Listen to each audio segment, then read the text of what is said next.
Graça e paz, querido irmão, querida irmã, Deus abençoe a sua vida, Deus abençoe a sua casa, Deus abençoe a sua família, em nome de Jesus.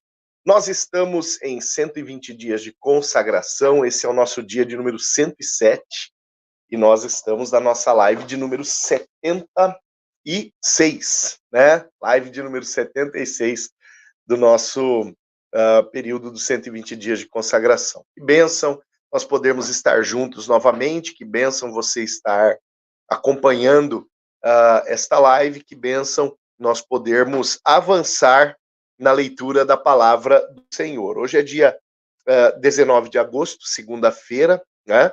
O nosso trecho de leitura de hoje foi o livro de Gálatas inteiro, Gálatas capítulos de 1 a 6, e nós encerramos a leitura do livro de Apocalipse com os capítulos 21 e 22, né? Essa foi a nossa leitura de hoje. Ontem, domingo, dia 18 de agosto, nós lemos toda a carta de Tiago, capítulos de 1 a 5, lemos Atos 15 e 16 e Apocalipse 18 a 20. E no sábado, o nosso trecho de leitura foi Atos capítulos 9 a 14, tá? Esse foi o nosso trecho de leitura do sábado, dia 17 de agosto. Fim de semana proveitoso na casa do Senhor, né? Nós tivemos, na parte da manhã do sábado, portas abertas, na parte da tarde teve o VIP das nossas irmãs, das mulheres, na parte da noite, Connect dos nossos jovens e adolescentes, domingo de manhã teve escola dominical, né? Foi uma classe única ali com o pastor Marcelo, pastora Lidiane, eu estava fora, né? Numa comemoração de Dia dos Pais do colégio da Alice, né? A única comemoração que eles fazem, as únicas, né? Que eles fazem no domingo, Dia dos Pais e Dia das Mães, eles fazem sempre um domingo depois, né? Então são dois momentos aí nos quais geralmente nós não estamos, né? Ou no máximo no Dia dos Pais eu não estou, no Dia das Mães aí geralmente eu estou na igreja, né? Mas domingo teve esse momento na parte da manhã, uma classe única que, segundo meu filho Gabriel, parecia um culto de avivamento, glórias a Deus por isso, né? E no domingo, na parte da noite, o nosso culto de louvor, adoração, né? Que foi também um tempo tremendo, um tempo maravilhoso na presença do Senhor. Louvado seja Deus por aquilo que nós temos vivenciado na casa do Senhor. Bom, se você está assistindo essa live, isso significa que você não está na nossa igreja, pelo fato de que hoje nós estamos tendo uma aula aberta do Perspectivas na nossa igreja, né? Eu estou lá, tá? Então, o que você está vendo aqui é uma gravação que eu fiz mais cedo, agora são 5 para 5 da tarde, eu estou fazendo essa gravação aqui para deixar ela já pronta para você, para que logo mais eu já possa estar ali na igreja, junto com os irmãos, com as irmãs que estarão lá, participando dessa aula aberta, e de toda a turma, que é de diversas denominações diferentes, que estão participando do Perspectivas, tá bom? Então, essa é a última aula aberta do Perspectivas, tá? Então, se você perdeu, né? Vai ser algo assim, está sendo algo tremendo. Hoje, inclusive, quem está ministrando essa aula aberta é o pastor Paulo Feniman. Se você não conhece o pastor Paulo Feniman, eu te recomendo a procurar no YouTube da FATIM, Faculdade de Teologia da Igreja Metodista do Brasil. Procura 73ª Semana Wesleyana, a Semana Wesleyana deste ano, mês de maio, a aula de quarta-feira, tá? Aula de quarta-feira com o tema Wesley e a Missio Dei, né?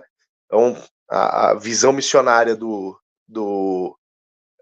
da Igreja Metodista, né? A visão missionária da Igreja Metodista conforme ali alguns pastores com experiência missionária na tradição wesleyana, né?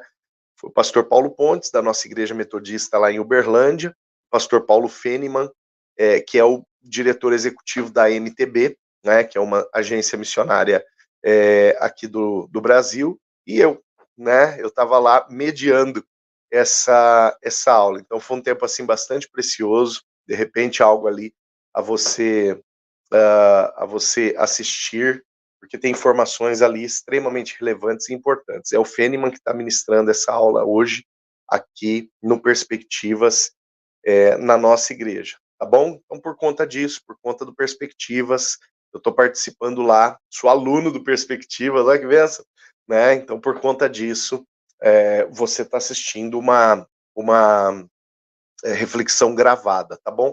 E sendo gravada, você já sabe, nós não temos condições de interagir aí com os motivos de oração, com os comentários do bate-papo, tá certo? Então acaba sendo também algo um pouco mais rapidinho. Querido, querida, vamos lá então para a nossa reflexão na palavra do Senhor. Lembrando que o nosso trecho de leitura de hoje, Gálatas de 1 a 6 e Apocalipse 21, 22, tá? Fecha Gálatas, fecha Apocalipse, já fechamos Tiago no decorrer deste fim de semana, né? E estamos avançando para o final de Atos dos Apóstolos aí. No entanto, entram algumas cartas, né?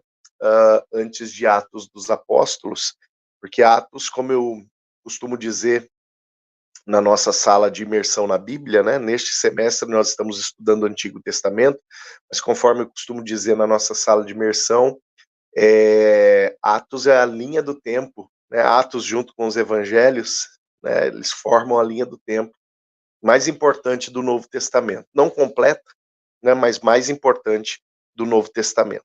Vamos lá, Gálatas capítulo 5, e eu quero ler com você a partir do versículo 16 para nossa reflexão nesta noite. Amém? Gálatas capítulo 5, a partir do verso 16. Diz assim a palavra do Senhor. Digo, porém, andai no Espírito, e jamais satisfareis a concupiscência da carne. Porque a carne milita contra o Espírito, e o Espírito contra a carne, porque são opostos entre si, para que não façais o que porventura seja do vosso querer. Mas se sois guiados pelo Espírito Santo, não estáis sob a lei. Ora, as obras da carne são conhecidas e são prostituição, impureza, lascívia, idolatria, feitiçaria, inimizades, porfias, ciúmes, iras, discórdias, dissensões, facções, invejas, bebedices, glutonarias e coisas semelhantes a estas, a respeito das quais eu vos declaro, como já outrora vos preveni, que não herdarão o reino de Deus os que tais coisas praticam. Mas o fruto do Espírito é amor, alegria, paz, longanimidade, benignidade, bondade, fidelidade, mansidão e domínio próprio. Contra estas coisas não há lei. E os que são de Cristo já crucificaram a carne com suas paixões e concupiscências. Se vivemos no Espírito, andemos também no Espírito. Não nos deixemos possuir de vanglória, provocando uns aos outros e tendo inveja uns dos outros. Glórias a Deus. Querido, querida, eu gostaria de lançar mão deste trecho,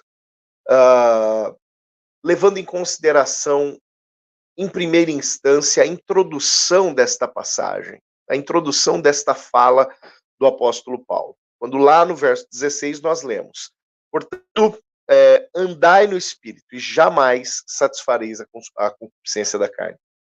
De repente alguém poderia pensar assim. O apóstolo Paulo aqui está caindo em contradição, porque em algum momento ele diz, o bem que eu quero eu não faço, não consigo fazer, e o mal que eu não quero, esse sempre bate na minha porta.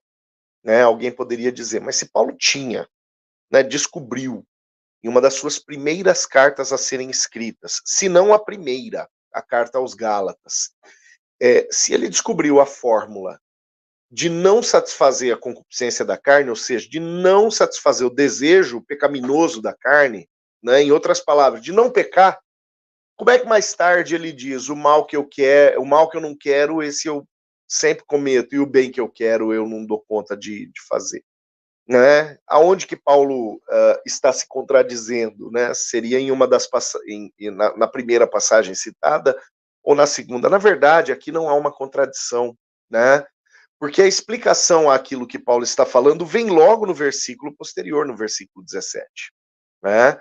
andar no Espírito não é uma obra fácil, não é uma tarefa fácil, não é uma tarefa simples e não é uma tarefa que durante todo o tempo nós vamos dar conta de exercer.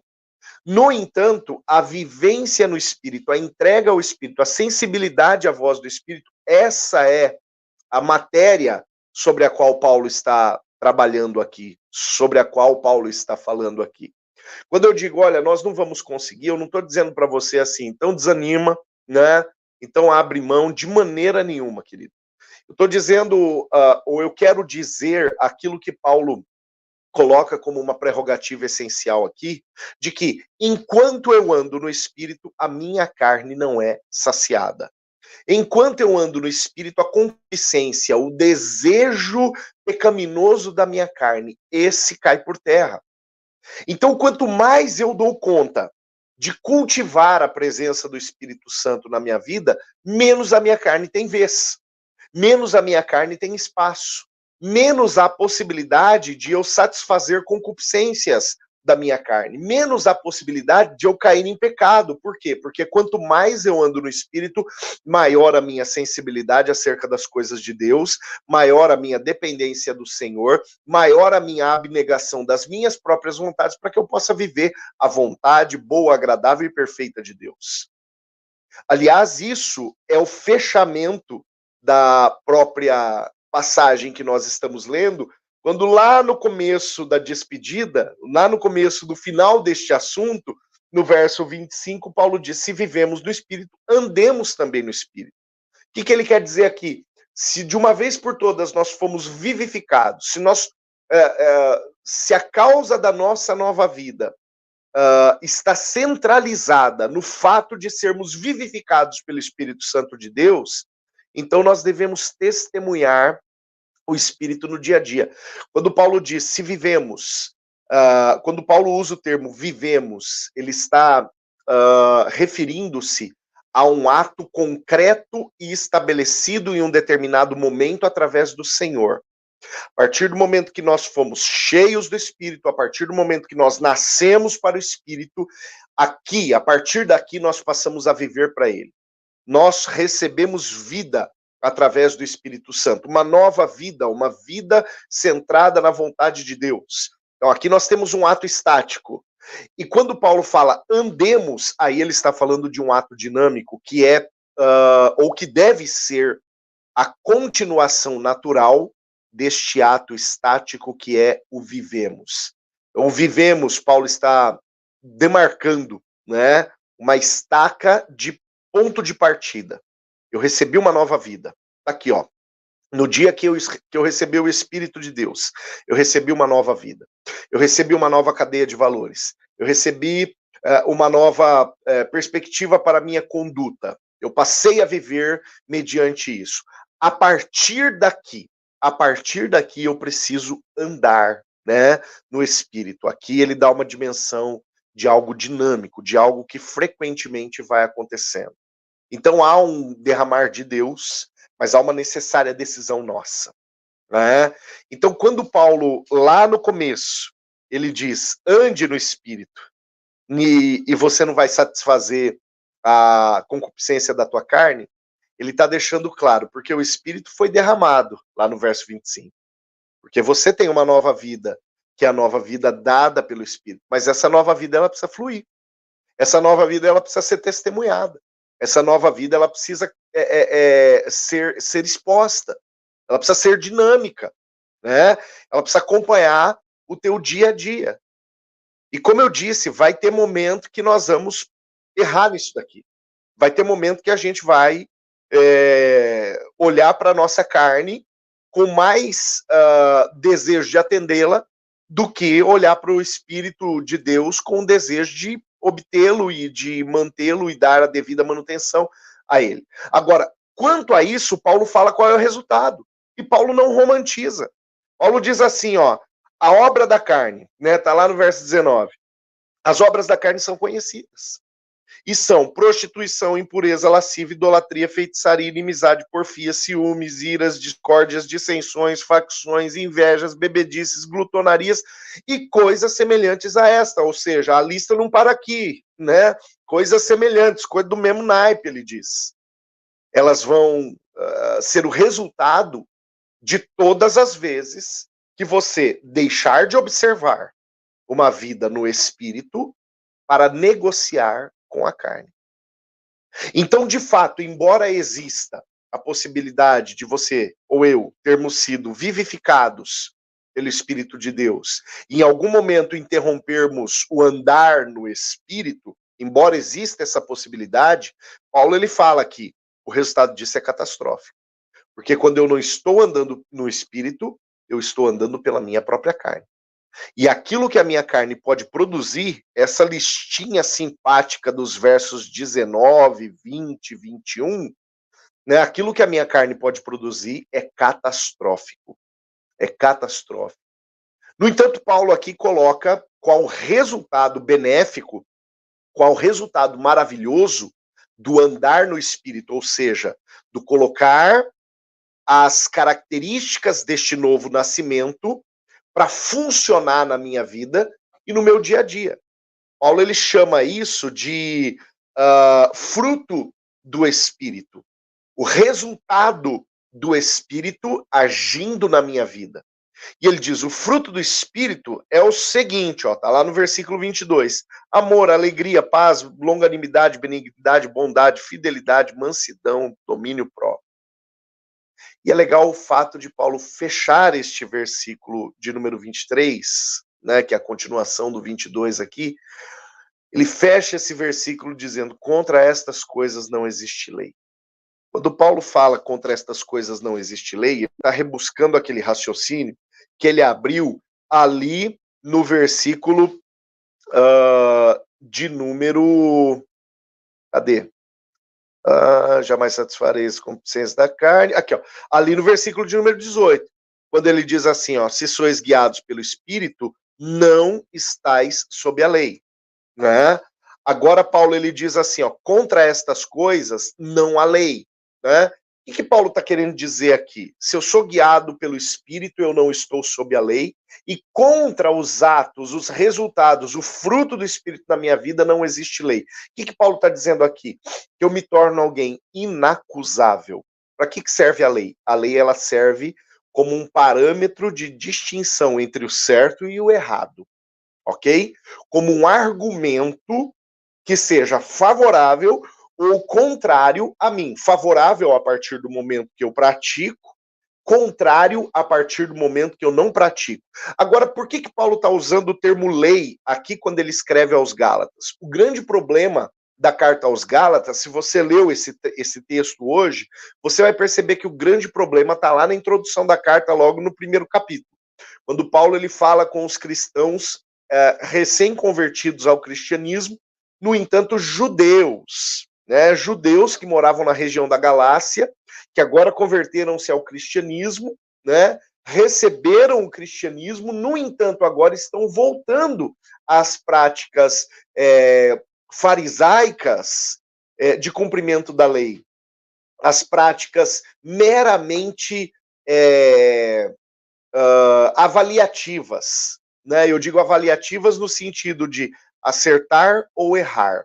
Se eu acertar, eu vou para o céu, se eu errar, eu vou para o inferno. Então, se eu acertar, eu estou bem com Deus, se eu errar, eu estou mal com Deus, e isso sem um coração envolvido, sem um relacionamento envolvido, né? Paulo ele chega para os judeus e fala assim, olha, vocês querem aquilo que eu terminei de pregar ontem lá na nossa igreja, quando alguém chega para Jesus e fala assim, qual é o maior de todos os mandamentos? Jesus fala, cara, ama Deus com toda a tua alma, com toda a tua força, com todo o teu entendimento, e ama o teu próximo como a ti mesmo.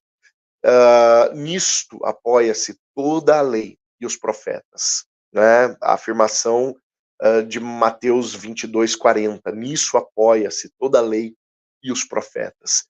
Esta afirmação, querido, que Jesus faz, ele está dizendo, olha, tudo aquilo que é promulgado, escrito, toda a letra da lei, ela se resume em um ministério de amor. Ela se resume em um ministério de relacionamento com Deus e, por causa do relacionamento com Deus, um relacionamento frutífero com o próximo. Jesus, ele dá essa fórmula. E é desta fórmula que Paulo está falando aqui, quando Paulo olha para os Gálatas e ele diz para os Gálatas o seguinte: vocês voltaram a olhar para Deus como um conjunto de regrinhas. Vocês voltaram a olhar para Deus como pode e não pode.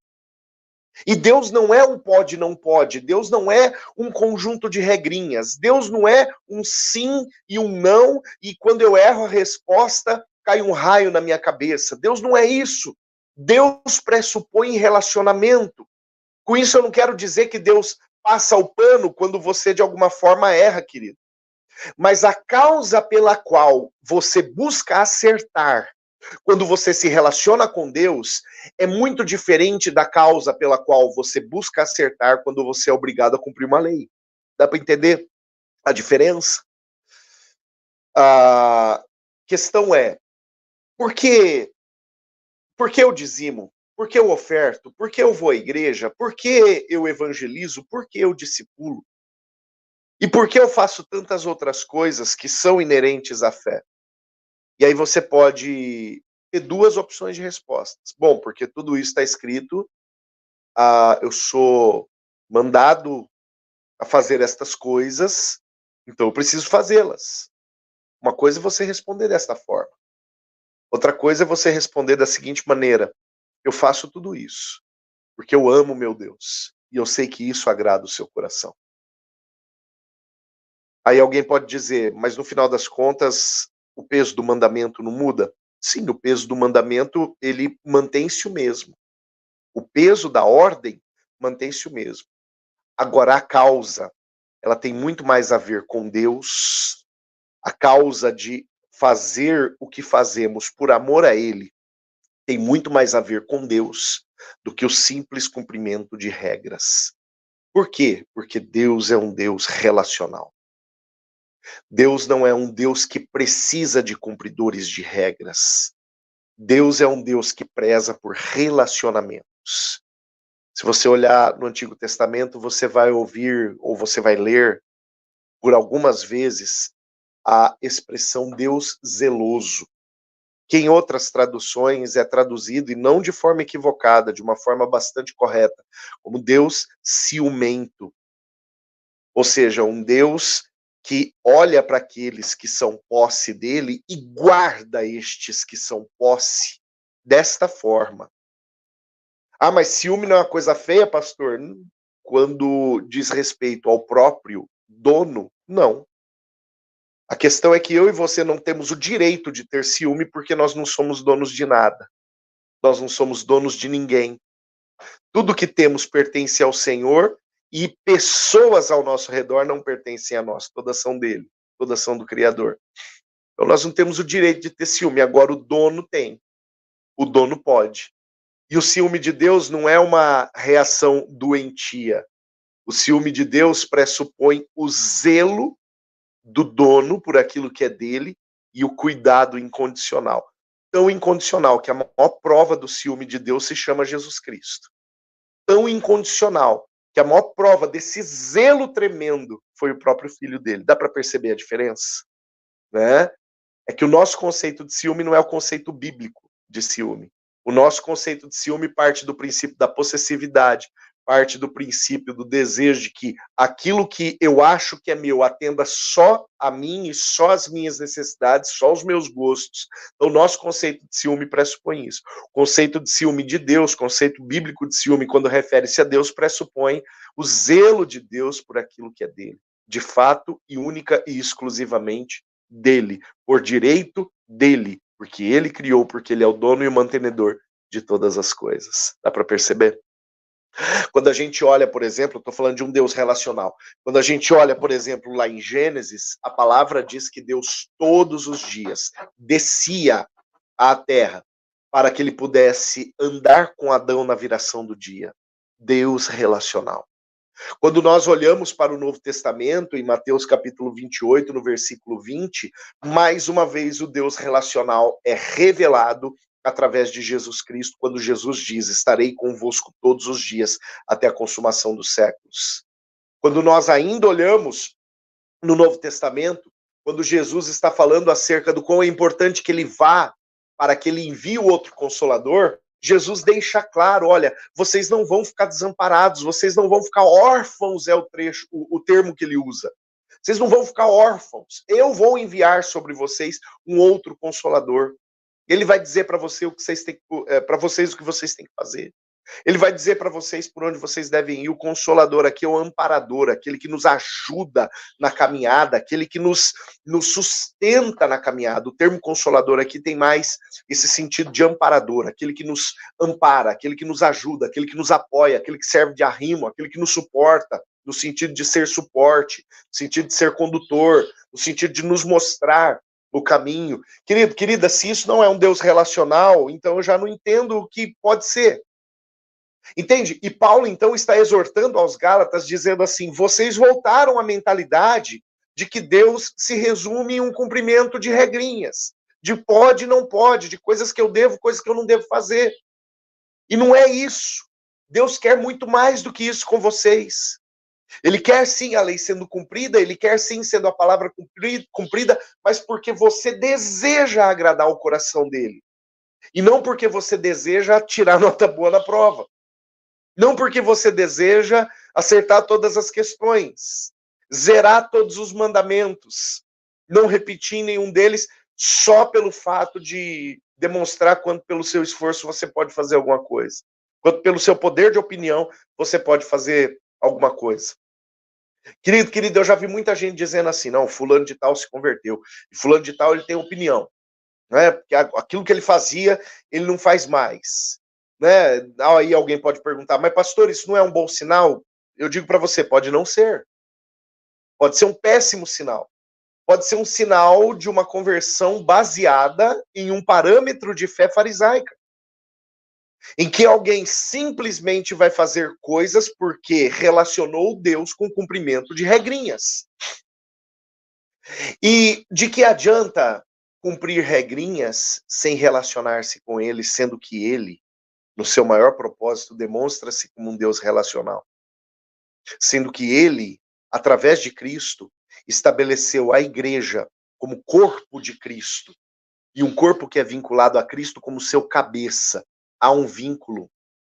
Sendo que ele, através de Jesus Cristo, ensinou para nós lemos isso há, uma semana atrás, João capítulo 15, quando Jesus ensina para nós que ele é a videira, nós somos os ramos, e sem ele nós nada podemos fazer.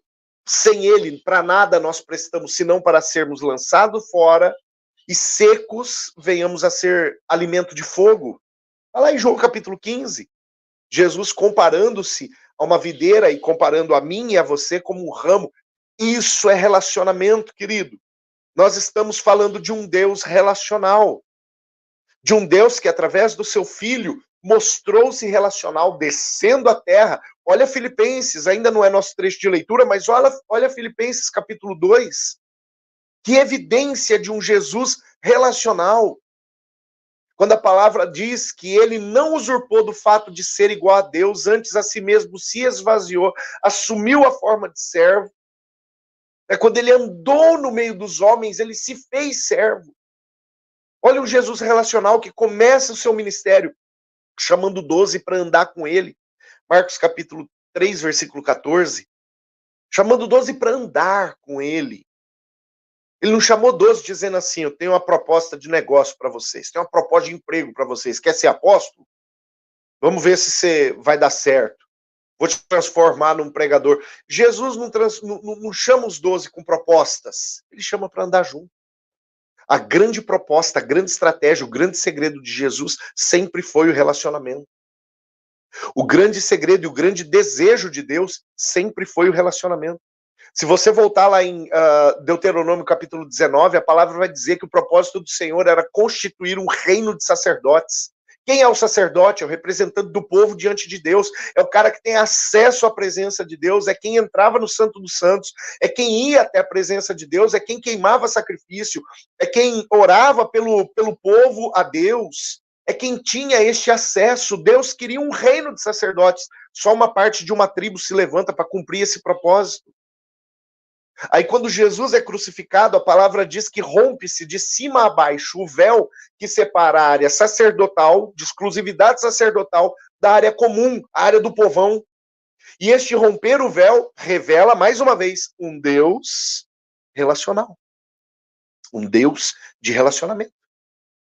Qual que é a grande bronca do apóstolo Paulo aqui? O povo deixou de perceber, o povo da Galácia deixou de perceber o Deus relacional com o qual ao qual eles serviam. E estavam voltando às práticas, meras práticas religiosas. Meras práticas religiosas. Meras práticas farisaicas.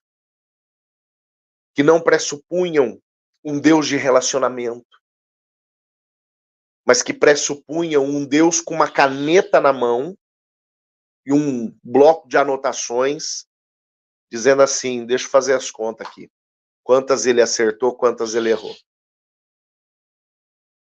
E com isso, mais uma vez, querido, eu não estou aqui de forma nenhuma barateando o cumprimento da lei.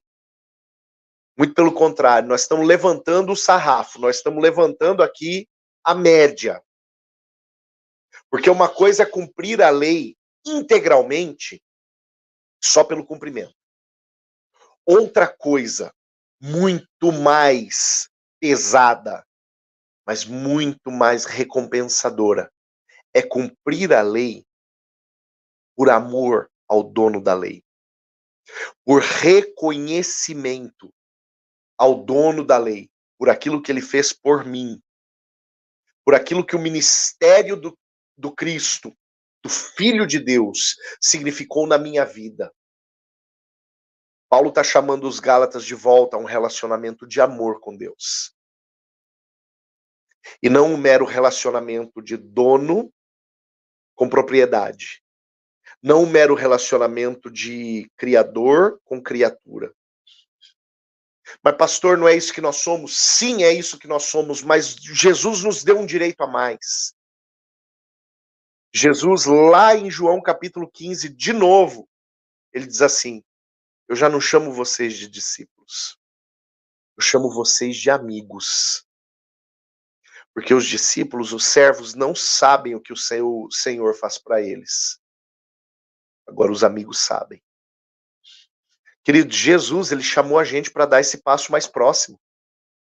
A música do Adhemar de Campos que diz, não existe nada melhor do que ser amigo de Deus. E você deve conhecer, você já deve ter cantado essa música 35 vezes no mínimo, né?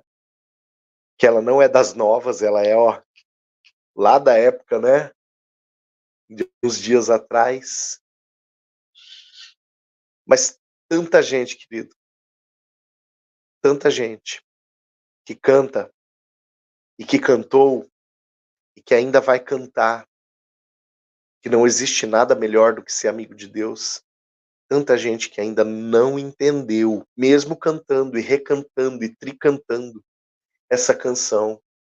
Tanta gente que não entendeu a sua posição de amigo e continua voltando a um Deus regrinhas.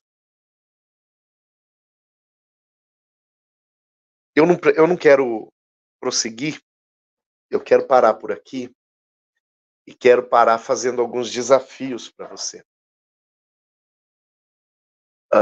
Quem sabe os desafios de autoanálise. E o primeiro deles é como você ora. Como você ora. A tua oração, ela pressupõe, ela figura. Para ouvir a tua oração. Para ouvir. A tua oração, ela pressupõe uma comunicação com um amigo? Ou a tua oração, ela simplesmente reflete uma lista de pedidos, uma lista de coisas a agradecer, por conta de obrigações e por conta de um modelo que de repente alguém te ensinou? Como que a tua oração se constrói? Você já prestou atenção no que você ora? Segunda coisa, segundo desafio, segunda pergunta. Qual a motivação de você ir à igreja? Qual a motivação? Domingo retrasado eu falei assim: eu oro para que Deus gere expectativas no teu coração. Que o domingo seja um dia de expectativas, um dia esperado. E quando a hora vai chegando, aquele momento de adorar, ele já começa a se esticar para antes. E uma adoração pessoal, particular, já vai sendo gerada no meu coração. É assim? Terceira pergunta: como é a tua relação com a Bíblia? Eu sei que muitos de vocês estão lendo a Bíblia a partir do plano de leitura que nós colocamos. Plano de leitura em 120 dias. Eu te pergunto, por quê? Por quê? Cerca de 10 capítulos por dia. É uma tarefa? É uma avaliação? É como se fosse uma promessa que os católicos apostólicos romanos fazem? Eu preciso cumprir, senão Deus vai ficar bravo comigo. Ou há um propósito no teu coração de crescer em Cristo na leitura da palavra? Sabe, são perguntas que só você pode responder. E eu não quero reação nenhuma sua a estas perguntas para mim. É para você mesmo. Por que você jejua? Mais uma boa. Porque nós estamos de jejum há 107 dias. 107 dias de propósito. E se em algum destes dias eu não me lembrei que o meu jejum serve para matar minha carne e para fortalecer o meu espírito, pode ser que eu tenha perdido o propósito, ainda que eu esteja fazendo o ato do jejum. Eu estou passando fome, mas o propósito já ficou para trás. E de repente é tempo de recobrar esse propósito. Ainda dá tempo, tem 13 dias pela frente aí. Eu sei que só tem o dízimo dos 120 dias pela frente. Mas dá para recobrar o propósito, se de repente ele foi perdido. Dá para entender, querido? É essa a bronca de Paulo com os Gálatas, chamando eles para fazerem algo não pela mera religiosidade, mas chamando eles para um relacionamento com o Deus relacional, que ele, Paulo, lhes apresentou através de Jesus Cristo, que não vinha contradizer o Deus que o judaísmo havia ensinado para eles, mas que vinha complementar a ideia do porquê do cumprimento daquilo que esse Deus estabeleceu. Porque muito mais do que um desejo de ter pessoas cumprindo mandamentos, Deus não é narcisista. Deus não tem essa dependência emocional de que pessoas obedeçam, senão ele vai ficar nervosão. Sabe, muito mais do que isso, que fazia parte da crendice farisaica do Antigo Testamento e até mesmo dos dias de Jesus, muito mais do que isso. Jesus veio para ensinar esse povo a olhar para Deus como um pai que está no céu e que dá o pão e que perdoa o pecado e que provê o perdão à medida que perdoamos. Jesus, ele vem para demonstrar um Deus relacional, que nele mesmo, nele, Jesus, este Deus relacional se fez carne e deixou com que os sacerdotes chegassem perto, deixou com que os fariseus, os saduceus, os zelotes chegassem perto, mas deixou também que a prostituta, que a mulher com o fluxo de sangue, que o leproso, e aqueles que não eram considerados bem-aventurados, chegassem perto dele, até tocassem nele. Entende? Relacionamento. Relacionamento. Eu quero muito te motivar, querido, a relacionar-se com o Senhor. Relacionar-se com a igreja é uma consequência, ou deve ser uma consequência.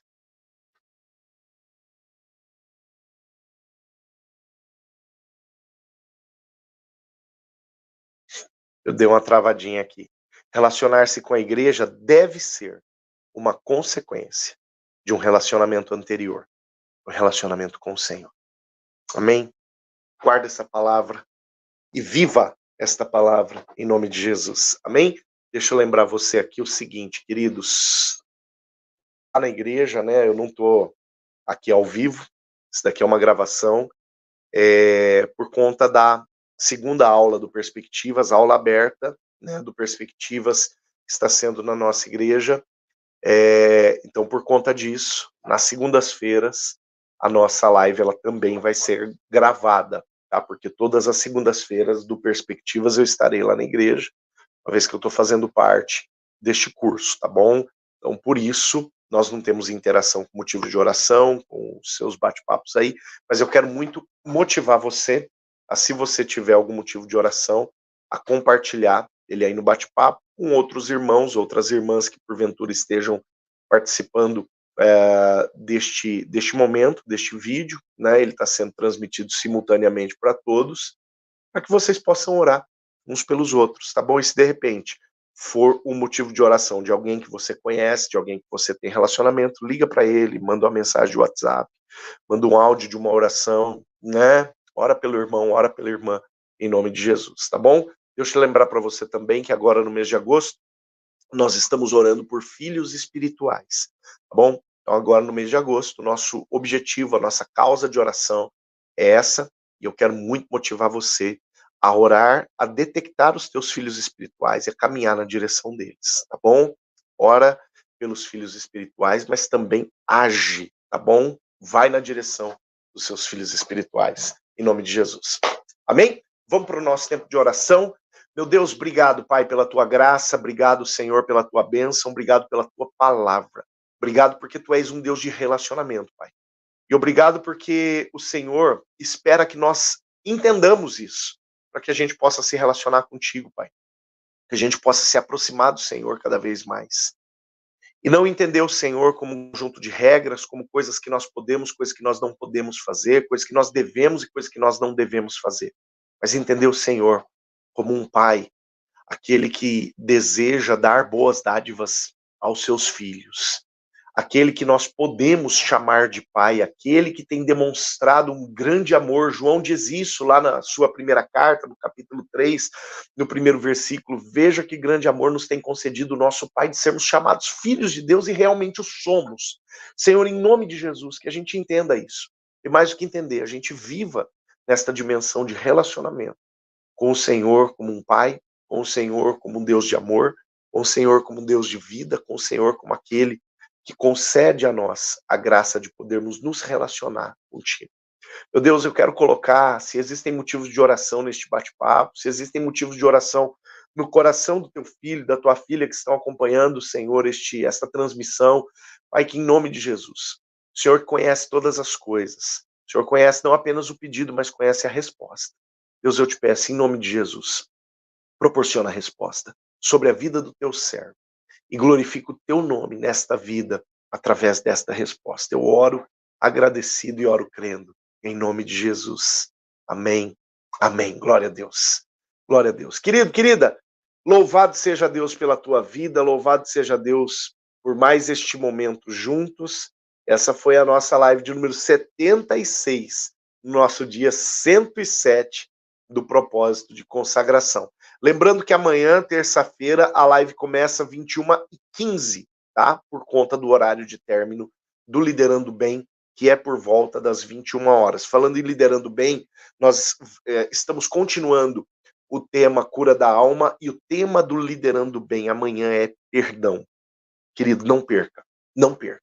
Vai para a igreja, corre para a igreja, dá um jeito de ir para a igreja, arrasta gente para a igreja. Que o Liderando Cura da Alma promete, tá? Nós estamos indo para o terceiro tema, tá só começando, tá? São 9 semanas, tá só começando, tá bom? Então, capricha, aparece por lá e leva mais gente. Leva mais gente. Amanhã é ministração sobre perdão. Amanhã, amém? Deus abençoe sua vida, em nome de Jesus. Uma ótima noite, uma ótima terça-feira para você.